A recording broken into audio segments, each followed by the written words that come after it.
All right, welcome back. We have a lot of things still to go through, so I will speak a little bit faster, and you have to listen faster. Bless you with.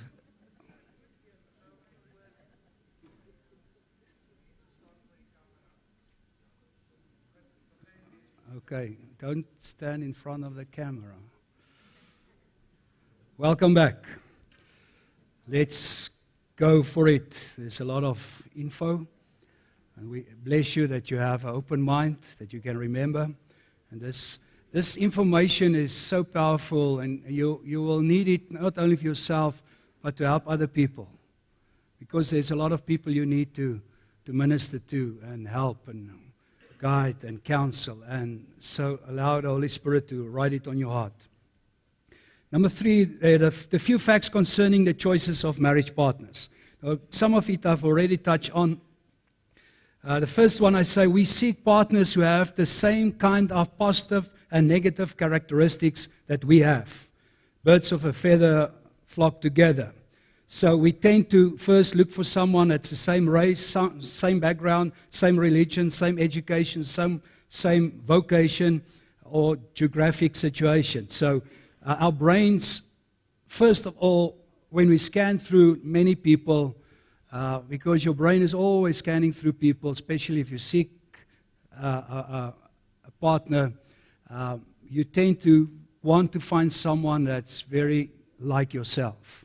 That's a normal. Obviously, there's people who are not doing that, but that's the first thing. Secondly, I'm looking for someone with the same distinct characteristics as those of the family who reared me. So your subconscious brain feels safe in the environment that you came out, even if that environment was abusive. If your father was a drunkard, alcoholic, very abusive, who are you going to marry? You know that most girls that comes out of a house where the father was abusive will marry a man who's abusive again.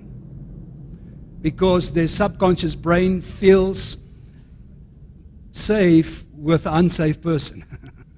And your brain is, you are attracted. And we had it so many times that people say after their marriage, I can't believe it. I've married my father again. It's the same character. Then they get divorced, and they're looking for someone who's opposite of their father, and they end up with the same type of person again. Abusive, swearing, manipulative, cursing, fighting person.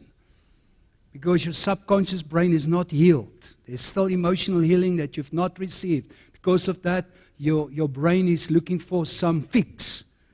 And then you choose the wrong person. And that fix will destroy you eventually. Next thing, I want someone who complements my personality. So all of us want someone next to me that get me to feel better. I also want to look better.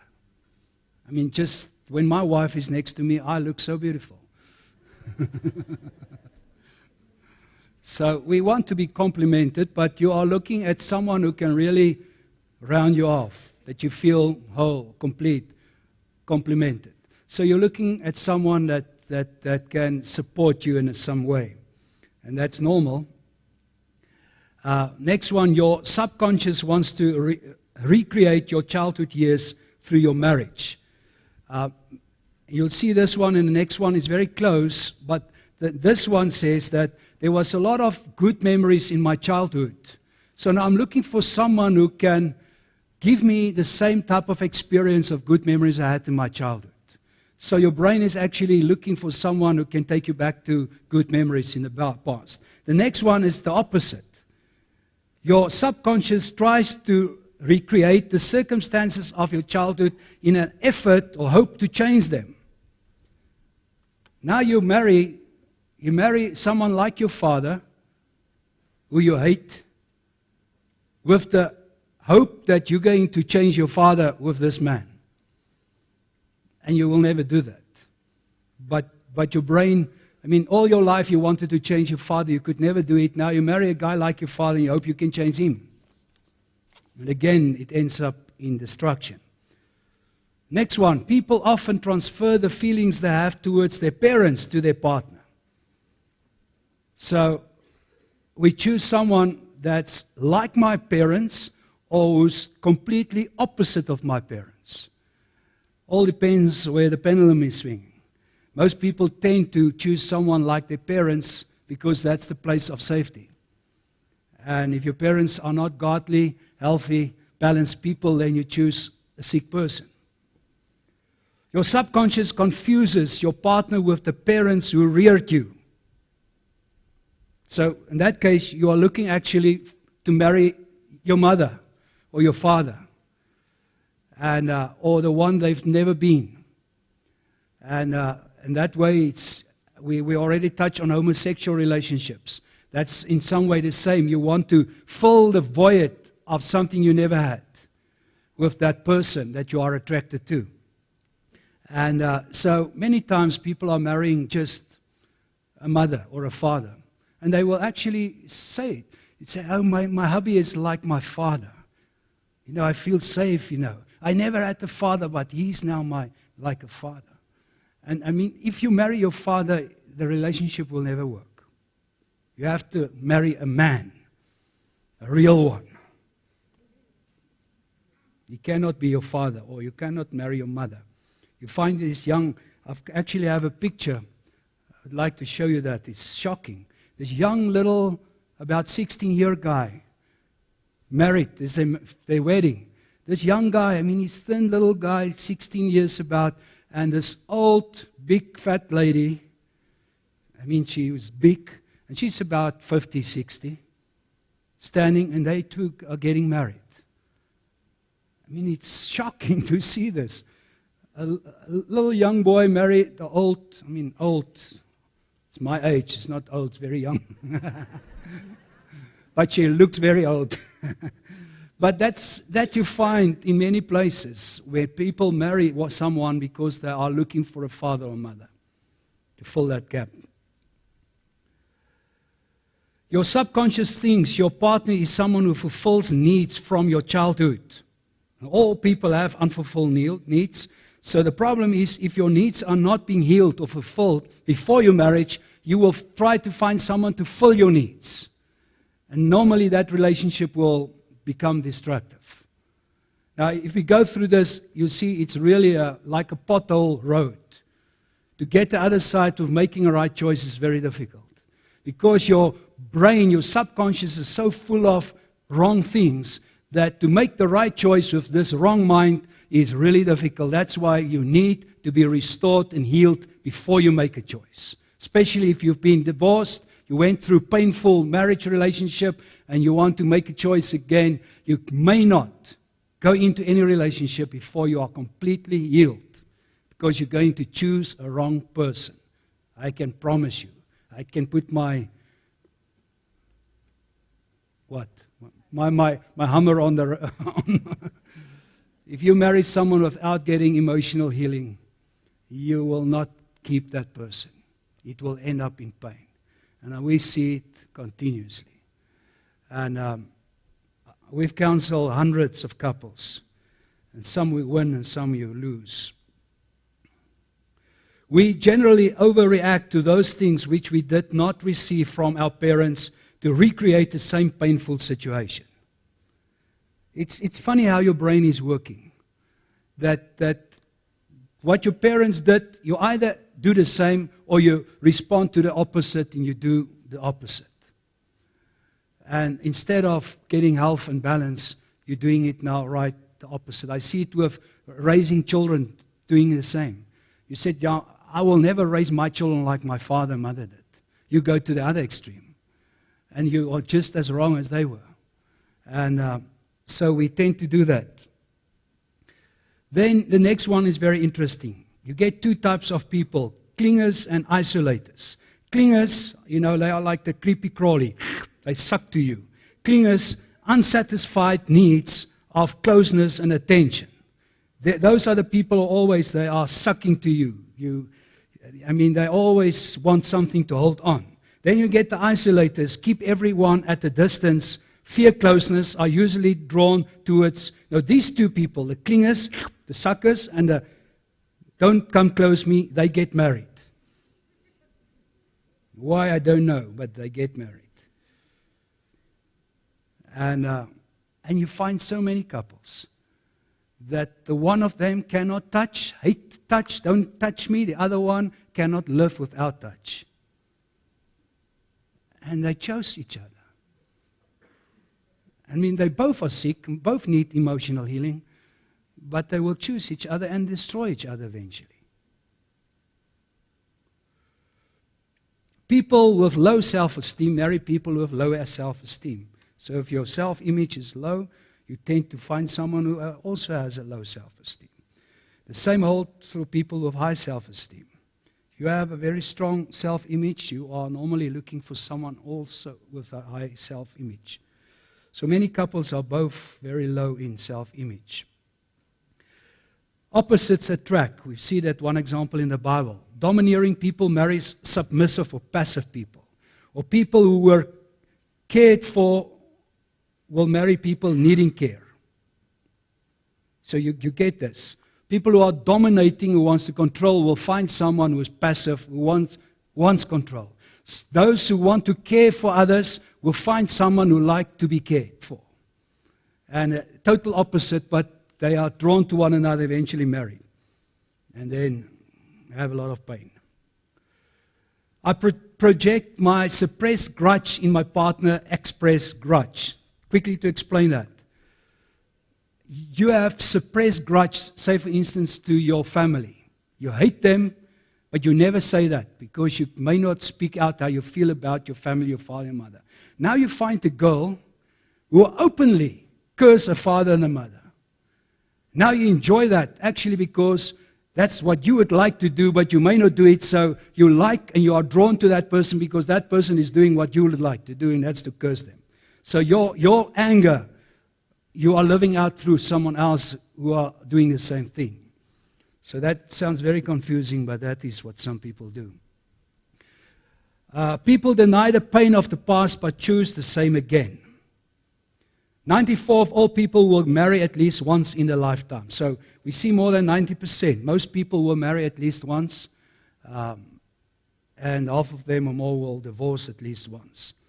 Neil Warren says, and this is a very important statement, he says, your choice of whom to marry is more crucial than everything else combined that will ever make your marriage succeed. Your choice, and young people listen to this, your choice to whom to marry is more crucial, more important than everything else combined that will ever make your marriage succeed. So it's more important to choose the right person than doing the right things afterwards. And therefore, we need to help our young people, prepare them for marriage. Actually, in school, for 12 years, from grade 1 to grade 12, you should have a subject on wedding, marriage, how to build a relationship, how to raise kids. That's the most important subject in the world, and no one teaches you that. And the ones you watch make a flop of what they are doing, so you don't get the right information. Then romantic feelings, you all know what's that, tend to have a more negative effect than positive. In terms of taking a wise decision in your mate selection, it's like an anesthetic.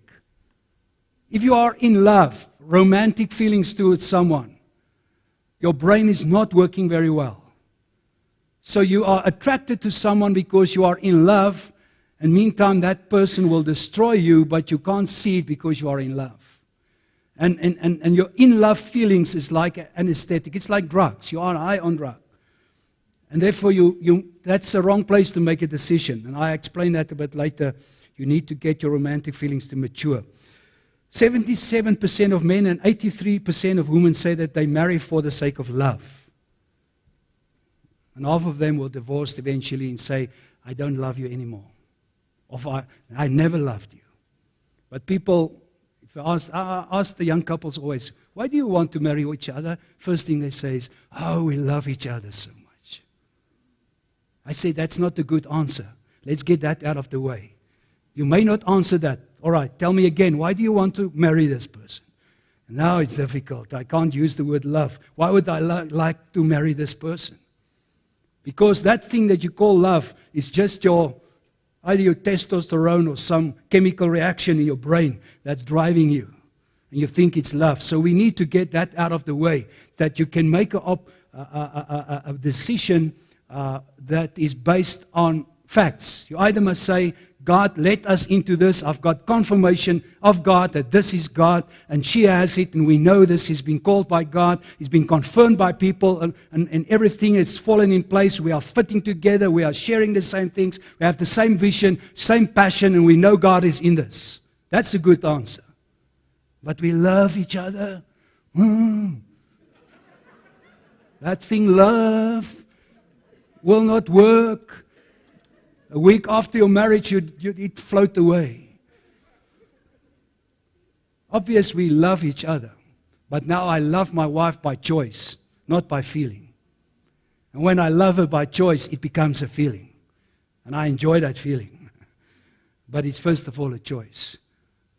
For all those who are married, and I mean, you always come into a place where you don't feel love anymore to that person. You feel anger, you feel resentment, but you all get to that place. And if you are not choosing love, it won't work, because love is not a feeling. It's an act of a choice of your will. The chemistry of love. Now, I've touched a little bit on it. That's when you are high. Lovers are high on drugs. The brain releases dopamine and epinephrine like adrenaline. Your cheeks glow, your heart races, you have more energy. The brain also releases endorphins and encephalins, which are a natural anesthetic and antidepressant. You feel safe and relaxed. You all know that. Every one of you, I think so, have been in that place where you are in love and you just feel you are flying. Everything is in slow motion, Life is so nice. No problems. You sleep better. You are excited. Everything is just so beautiful. Until the drug has worn off, suddenly you're back to reality. And suddenly you think, where did I get this guy? This is not the one I thought I had. Choosing a marriage partner successfully is a skill. And these two sentences, this and the next one, you can underline and please get it in your system. Choosing a marriage partner successfully is a skill you can develop. What's a skill? It's like sport, or anything that you develop. To make a quality choice is a skill. It's something you need to develop in everything in life. Who to do business with, where to live, which church to go. You need to develop skills of choice and making right choices in life. And the most important one is choosing a spouse. A happy marriage is a reward. Listen to this. Happy marriage is a reward to those who are prepared to follow careful, formulated principles, as will be discussed in the marriage seminar. You all need to be there, even if you don't have a spouse. You come because you might have a spouse in a year or two from now. You need to know the principles. But to have a successful marriage is hard work. It's very hard work. It's not easy. You don't get it pasella. It does not fall on your lap. Successful marriage is hard work for those who are dedicated to make success of something. And I'm speaking to people here, half of you sitting here, have failed in your relationship. And I'm challenging you to say, I have to get out of that place of failing to get to a place of success.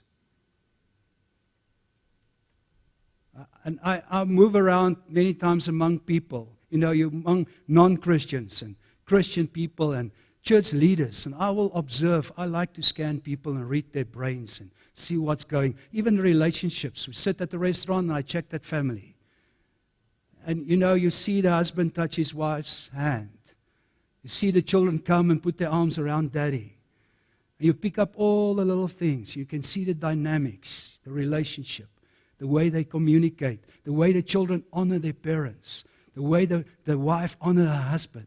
You see that in the dynamics, and you seldom actually see the good stuff. Most people are just like robots. They sit there, and the whole life is just this thing. And the relationships are not good. All right, avoid the 10 most obvious reasons why people choose the wrong partner. So 10 things quickly why people choose wrong partners. For those who are not married, Listen. First one, your decision to get married is made too quickly. You have to plan at least for a year before you get married. And many people get quickly married because there's a pregnancy or some other reason, but you need time, because in that time it gives you an opportunity to weigh this relationship and to see whether it's going to work. You need time. Most people who decide they want to marry will not marry eventually. I've seen with our preparation program, people will do our program, and many of them, as they prepare for the relationship, eventually will just say, no, I'm not ready for this. When they see the commitment, they see what God is expecting, they say, no, this is not for me. I had so many people running away from premarital counseling. Just say, I don't want to go on with this relationship, when they realize they are not ready yet. Number two, the decision to mate at too young an age. What we say is, some couples are getting married too young. They're not mature. They are just not ready to get married. And nowadays, men tend to only get to some mature state at the age of 25. Girls normally get to more mature state about 20, 21, 22. Now, girls are quicker than the boys. I don't know why. But we need to give young people opportunity to mature. And if they take a decision before that, they actually cause a lot of pain. Now, you get some children that is more mature because of the environment they're coming out, the parents, the raising, but we are talking about in generalized. Number three, one or both persons are too eager to get married. So a couple goes out and the one insists, we must marry, we get married. So there's a lot of pressure on the other one. We need to get a date and the things. And so the other one is actually under pressure that we have to get married. And those relationships eventually end up in a divorce. Number four, one or both may be choosing a mate to please someone else. You had a lot of people telling you, man, that's God's best for you. You know what I find many times, even in churches, that pastors will introduce to people to one another. And actually everyone say, man, you are so beautiful. You are fitting. God created you for one another. And they get married and they don't know what to do with one another. There's no feelings, no attraction, no erotic feelings, no emotional feelings, no spiritual feelings. But everyone said, you are the great couple. And so watch out that people don't put you under pressure. Number five, couples have too little experience. And that's obvious, go with the too young, you know too little about the relationship. Number six, the couple has wrong or unrealistic expectations. And that's, again, immature. You don't know what you're going in for. Now, all of us, we got married at the age of about 22, 23. And, in some way, I had the wrong expectation. I didn't know what this marriage about because we were not prepared well. Not from my parents' sides, not from Tisa's parents' sides. We were not prepared well because those years, the preparation they offered was very superficial. And so we went into a relationship not prepared for what we are in for. And so the first couple of years was rough. If we would be better prepared, we would have more fun. And even now after 30 plus years being married, we would have a greater marriage than now. I don't know if you can have, but we are growing still. We just came back from another honeymoon. We're still working on it. My first honeymoon was a disaster, so for more than 30 years I'm trying to restore that now. I went with a camp trailer on my honeymoon. That was so stupid. Oh, there was no one to teach me some correct life principles. Go on a camp trailer with a little gas stove and a pot. Now we're going to have on honeymoon. A lot of neighbors all over around you and children playing outside. Honeymoon in that place, it does not work. My neighbor was sitting, he moved his chair, old man, and he was sitting and watching our tent all the time because when we opened the tent, all the confetti blew in the air, and everyone in the place knew that we were on honeymoon. So this guy was bored with his wife, so he was watching our tent all the time. So every year I'm trying to improve on that. Number G. One or both may have unaddressed significant personality or behavioral problems. It means that you get married while you are still emotionally imbalanced. You need healing. And actually most people are there. You know, when we went through this year, talking about emotional healing, 1 out of 100 young people are actually emotionally stable that do not need emotional healing. 99 out of 100 needs emotional healing before they get married. Because the house that you're coming out, all the sexual rubbish, all the wrong relationship, conflict, all the rubbish you saw in your life, distorted your brain in so much. You need deep healing so that when you go into a relationship now, that you do it God's way, not out of your pain. Next one, don't suit each other. Language, color, background, interest. Some people want to get married, but they are so different that eventually they just destroy each other. They don't speak one another's language. And so when it comes to fights or conflict management and communication, they don't have the words to communicate. And when you are in love, you don't need words. You know, you feel your way through. But when you are married, you have to speak, you have to talk, you have to communicate, you have to know how to share your heart. You need to tell how you feel, what your expectancy is and everything. And so a lot of people made a wrong choice in terms of who they married. Second last one there is sexual attraction. Many people just married because of the sexual thing that was lust that was triggered. And they end up, the whole thing is about sex. And eventually that burn out. If your relationship is built on sex, it will definitely burn out. You will lose everything you have. You will lose that relationship. And you will be very discouraged. The men normally will become more lustful and they will sleep around. The woman will become sexually frigid, cold, and hate sex. Everything because that was where they started.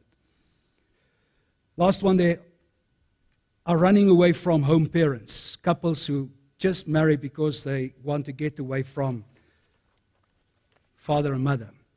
Let's go to the next point. 10 principles for choosing the right partner. This is the most important part. It's very simple, and just hear this. Number 1, see God's will for your life. It seems so easy, but it's actually very difficult. You need to fight God's will. There's some of you are single sitting here that's not supposed to get married again.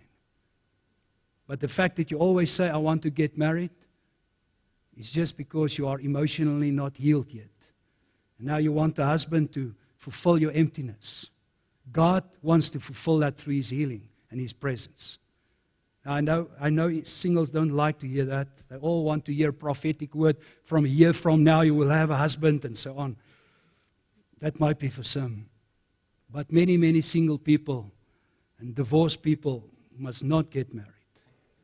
Either God did not call them to be married, or they are not in a position to get married because of dysfunctional personality. If you marry someone, you're going to destroy him. So God will release you in a marriage only when you are healed. So until you are manipulative, controlling, passive, while your personality is still sick, you might not find someone to marry. I just got a beautiful letter here that a couple sent us saying that they couldn't have babies. You know, they always want a baby, and they couldn't get the baby and, become pregnant. And they attend our marriage seminar. And at the seminar, they realized they had so much problems in their relationship. They need a lot of emotional healing. And as they started to work on that, God said, that's why you cannot have babies. I will only give you babies when you deal with your emotions. And if you receive healing, allow me to heal you, you will get pregnant. And they really worked on that. They went through deep healing. God restored a lot of things. And after they did that, took them 2-3 weeks to go through healing and received that. 3 weeks after that, she was pregnant. And she just wrote a letter to say, to thank us for the seminar that really changed her whole life. And now, now she has a baby. And for some of you to apply the same thing, you will not find a spouse, a mate, to marry until you are healed. And if you take anyone, you will destroy them. So you are actually a time bomb walking around. And if anyone dare to go in a relationship with you, you're going to kill them.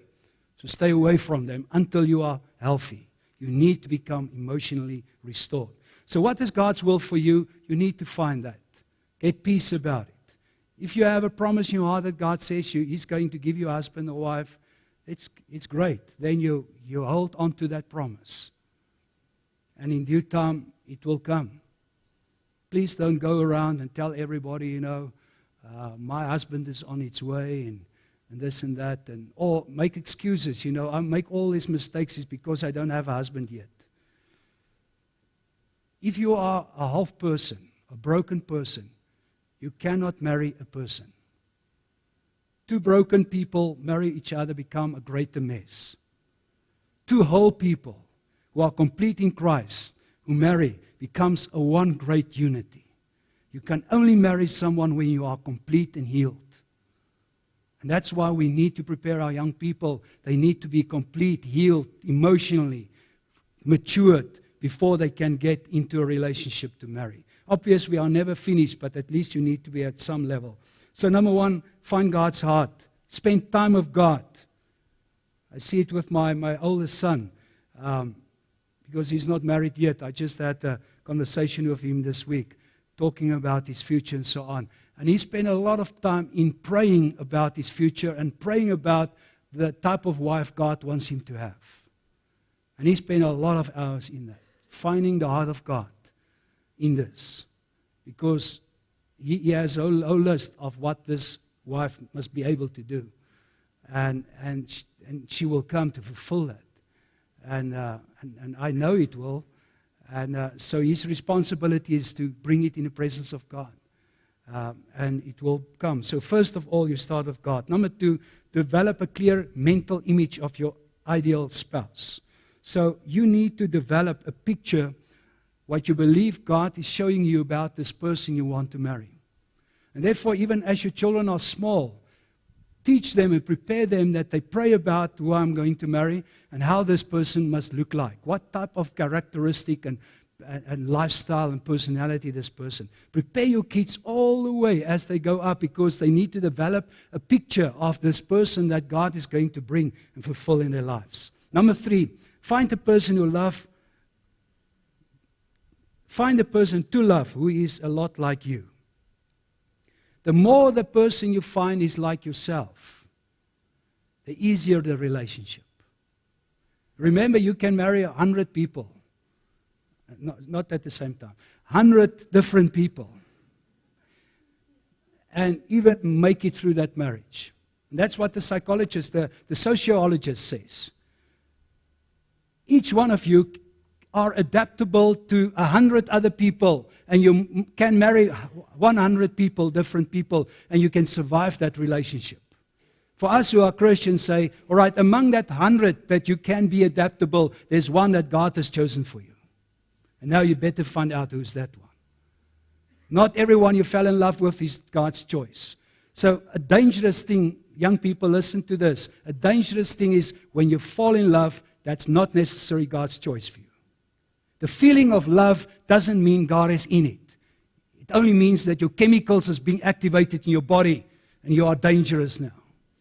But to be in love is not a sign that this is the person God has chosen for you.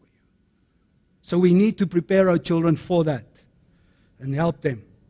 Number 4, get yourself emotional healthy before you get married. I've said enough about that. Number 5, find a love you can feel deep in your heart and express it openly and sensitively.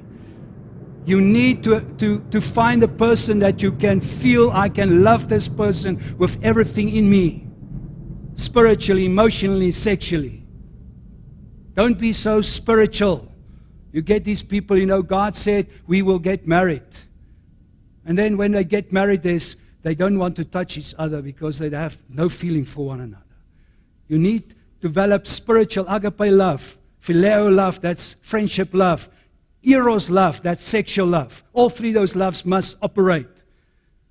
And you need to love someone deep at your heart to come to that place. Number 6, let passionate love mature before you decide to marry.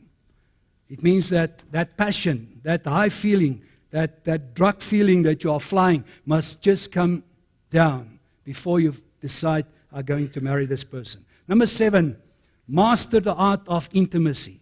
Now, this is a deep topic, but intimacy has got nothing to do with sex. For those who are married, obvious, it ends up in sex. But intimacy is something where we are communicating deeply, sharing deep things, want to be together. We enjoy the atmosphere and the presence of one another. Not sitting and watching TV together, but to share our hearts together. Actually, TV is the greatest thief of relationships. And you never build a relationship watching TV. So, for some, it's a safe place. You watch it and you keep your hands away from the wrong places. Watch TV with your hands in the air. Number 8, learn to get conflict out of the way. And that's why you need time to prepare for a marriage. Because if there's things that you have conflict, you can work through most of it before you get married. Obvious conflict will be there afterwards, but main things of differences you need to work through. Number 9, refuse to proceed unless you can generally pledge your lifelong commitment. And this is something you can do with your teenagers always. When they want to go out of someone, ask them, do you think you can be married to this person for the rest of your life? And then watch them how they respond. No, I don't want to be married to this guy. Now, why do you want to go out of him? Remember, to go out with someone is a preparation for marriage. To go out with someone is a preparation for sex. So if you're not prepared to marry this guy, you don't go out of him.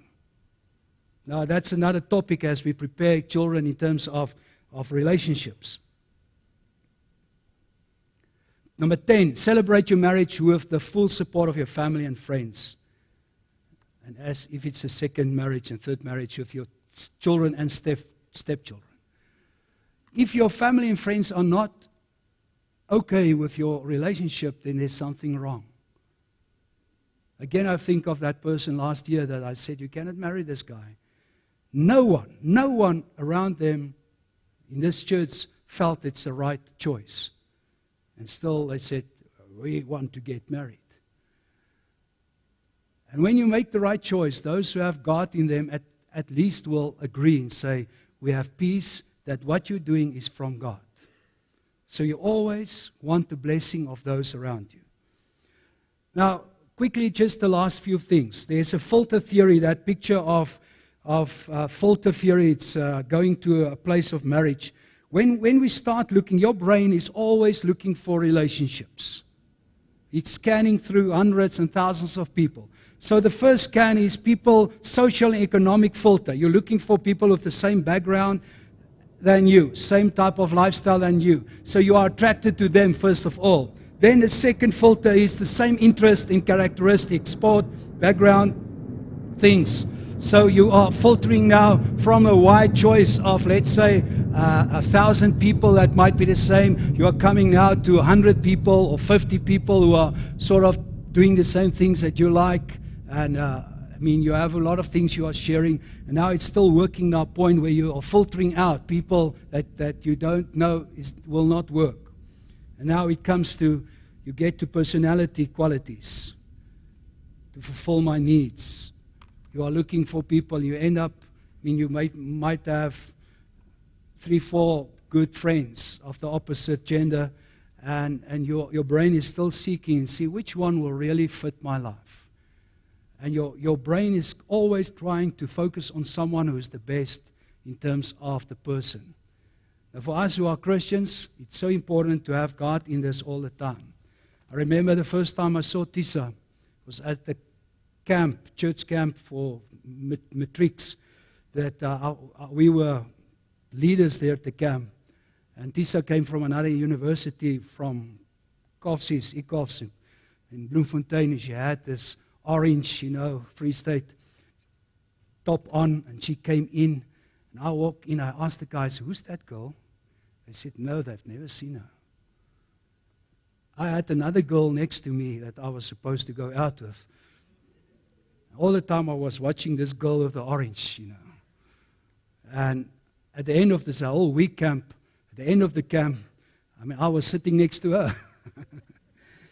When we sing songs, I was always next to her. So that girl I had in the beginning disappeared eventually.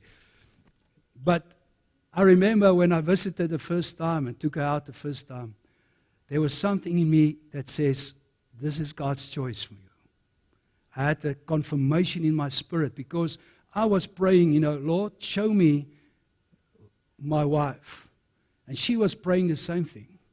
Show me my husband. And we were directed, and we had this thing. Obviously, we liked each other, and we were attracted and different, but we just knew that there's something in the atmosphere of God is in this. And God led us, and as the relationship grew, we just know this is God. This is God. And we were testing it all the time. I actually went away one week, and many years after we got married, she still had to work through to forgive me for this one. I went away for a week to make sure that this girl is God's choice for me. And she actually in that week decided, when I come back, I'm going to tell her, I don't want you. So when I saw her, I was so excited coming back because I made a decision in that week. I want to be engaged to her. I want to ask her to marry me. And she expected the worst, and I was ready, so it's a whole thing. But I wanted to know, is this from God? And she was praying it through, and we just had the confirmation, this is God, He's in it, and we still know it today, that God was in this. So what's the language of love? When you are in love, number one, you have feelings of recognition. Feels like I know this person for years. You get that? You know this person for 1 week, but you actually feel like I know you forever. That feeling, that's love speaking. A feeling of timelessness. Feels like you've always know each other. It's like, we know each other for a day or two, a week, but it's as if we are together forever. There's a feeling of fulfillment. Feel whole and fulfilled. When you're with this person, it's as if this person is just fulfilling your whole being. Number 4, you get the feeling of dependency. You feel like, I can't live without this person. I don't want to think doing anything without her. I now, after 30 plus years, I still feel that. I can't go away for a week without my wife. I just don't like it. I don't want it. I've been away for 6 weeks and time to study, and I hate it. After a few days, I want my wife with me. Don't want to be without her. I just don't operate well if she's not with me. I can do all things without her. She can do all her things without me. But we want to do it together. We are not, using each other as a crutch, but we are so intertwined in unity that we love to enjoy to do things together. And all right, I need to come to the close of the session. Number 8, intimacy ladder. It's just for you to, and especially for those who are not married, every relationship starts with this ladder. And before you get to the highest of this ladder, you better be married. And therefore, you need to plan your relationship. First you see the girl or the boy. Then if you go out, you start touching hands, holding hands. First kiss, multiple kissing, touching, intense touching. Then you start stimulating each other, especially sexually. And then it ends up in sexual intercourse. Now that's the road of progress of any relationship.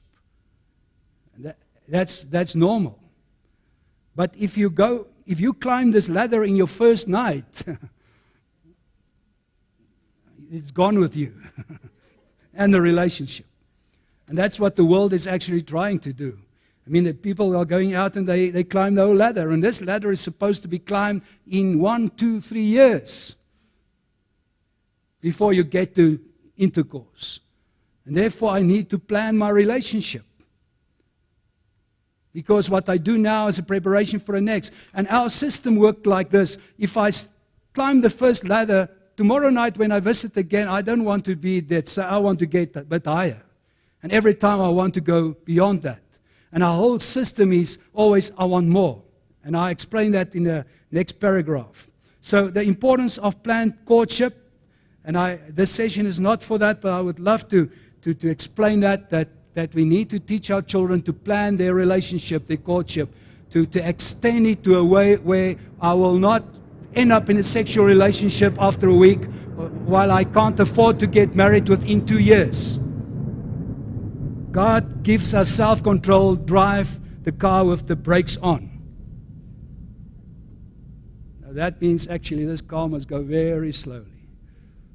You can't just put foot in the hook, you can just go accelerate and go for it in a relationship. You have to go very slowly. And if a guy takes you out and he wants to climb the whole ladder the first night, it's obvious the wrong guy. It's not the godly person. And so we need to teach our people how this is working. And I've got a whole course for young people. For young people, I call it Managing Your Sexuality, and a part on that on courtship and dating. That is focused on the young people, how I must manage my sexuality. Because our children must learn how to manage. What do I do with my sexuality? Because sex is only to be celebrated in a committed marriage relationship. Outside of that, it is sin, is destruction.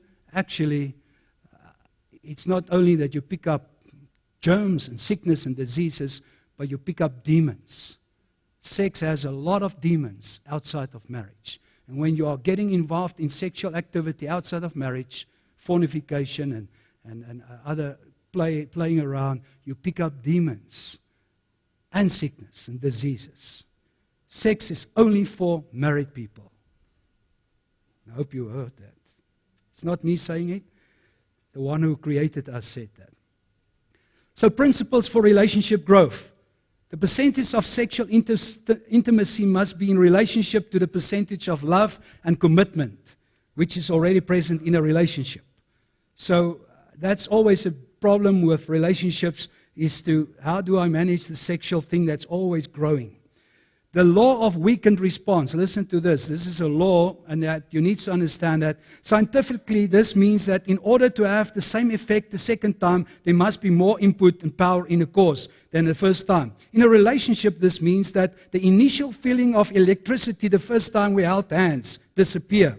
Now I must touch her more, see her more, kiss her more, and so on. To keep up the level of electricity, the end result is a point of orgasm. It's like people taking drugs. I take a little bit now, but to have the same effect, I have to take more next time. To have the same effect, I have to take more. And every time I'm increasing and doing more. And the same with relationship. What you've done last week is not good enough this week. I want to increase. If you continuously increase, you climb that ladder in a month, and you're in big trouble. And you actually lose. Maybe it was God's chosen person for you, but you've destroyed that potential relationship because of your stupidity.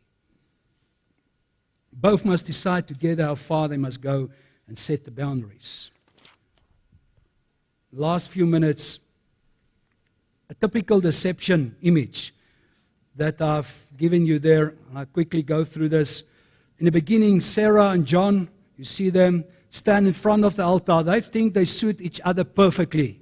The image they have of each other is one of perfection. And we all went through that. When I married Tisa, I thought she's perfect, and I thought I'm perfect.